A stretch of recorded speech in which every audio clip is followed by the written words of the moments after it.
ជំរាបសួរពុកម៉ែបងប្អូនពីត្រីបាយសូមស្វាគមន៍បាទថ្ងៃនេះកាត់បានកង់ចែអិនមួយគ្រឿងមកចែអិនកបោនបាទខ្សែ XS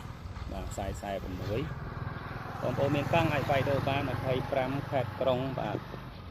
កង់នេះបំពាក់គ្រឿង105គ្រប់សេតបងប្អូនបាទដៃផ្ទះក៏105ប្រាំង105បាទឆ្កុងក៏105ដែរបងប្អូនបាទ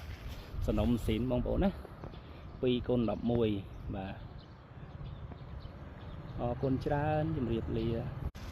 ជំរាបសួរពុកម៉ែបងប្អូនពីត្រីបាយសូមស្វាគមន៍បាទថ្ងៃនេះកាត់បានកង់ចែអិនមួយគ្រឿងមកចែអិនកបោនបាទខ្សែ XS បាទខ្សែ46បងប្អូនមានកង់អាចវាយដូរបាន25ខេត្តក្រុងបាទកង់នេះបំពាក់គ្រឿង105គ្រប់សេតបងប្អូនបាទដៃផ្ទះក៏105ប្រាំង105បាទឆ្កុងក៏105ដែរបងប្អូនបាទសំណុំស៊ីនបងប្អូនណា 2x11 បាទអរគុណច្រើនជំរាបលា